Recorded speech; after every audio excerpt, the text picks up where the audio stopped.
everyone, Denise Lonis here. Okay, we're at week 4, and this week I want to talk to you about what you do after the open house. So first I want to talk about what you do immediately after the open house before you ever even think about leaving the open house. What I like agents to do is I like agents to actually leave an open house report for their sellers. So before you leave, I want you to sit down and I want you to write to the sellers, fill out the report, and on that report it talks about things like, how was the traffic? Also, where did these people come from?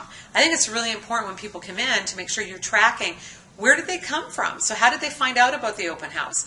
Make sure you put that in your open house report. Give the sellers all the feedback, the good, the bad, and even the ugly.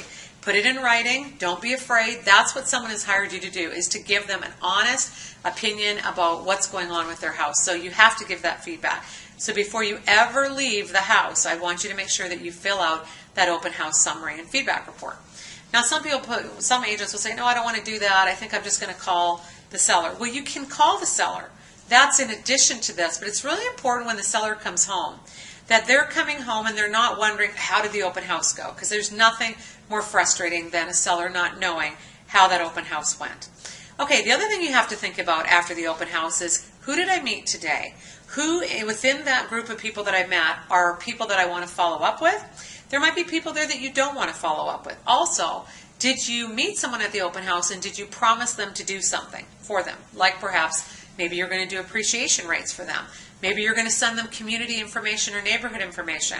You also need to make sure that you get all of those potential leads into your potential income tracker. And for those of you that don't remember this, the potential income tracker, it's in your Club Zebra account. And the potential income tracker is the tracker that you use to keep track of all your leads. So you've got all your leads on your radar. If they're on your radar, you're not going to forget them. If you don't put them in your potential income tracker, I guarantee you're going to forget them. So the whole idea of the after of the open house is basically to really tie up any loose ends, to make sure that any potential clients have been taken care of. You've delivered to them what they've asked for. You've made sure to also take care of any potential leads by putting them in the potential income tracker. You've made sure to take care of that seller. That's critically important.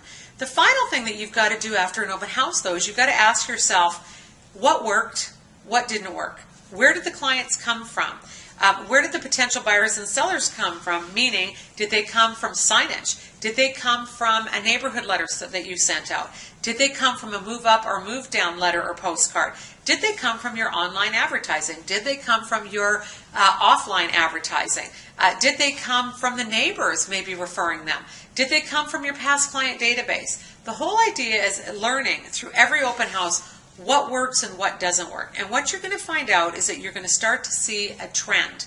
The trend is a lot of people are coming from signage. So that's a really good affirmation that that extra signage that you're using, those 6 to 8 signs instead of 2 to 3, is really making a difference. And when you start to learn what works for you, you start to create your formula. You know, open houses are an incredible lead generation system. And I know that some people have said, oh, open houses don't work. And I agree with that. They don't work if you don't work them, if you don't plan for them, if you don't do the things that give people a wow experience when they come into the open house and during the open house. And if you don't follow up and follow through with people after the open house, there's absolutely no way open houses are going to work for you. Also remember, you've got to choose the right location. You don't want to be spending your weekend sitting in an open house that is overpriced. Overpriced homes don't sell. Overpriced homes don't do well at open houses. Overpriced homes don't do well until you do a price reduction. But when people are looking for houses on the weekend and they're looking at open houses, make sure that you're in an open house that has a good possibility of selling. So remember again, there's 3 very, very important components to an open house. What you do before the open house and the planning of it. How you wow them during the open house. And finally, what you do after. Please think very strongly before you ever do an open house and ask yourself, have I done all the things that I can do to ensure success with open houses? Because if you do the before, during, and after, you're going to have a powerful open house. Thanks, guys.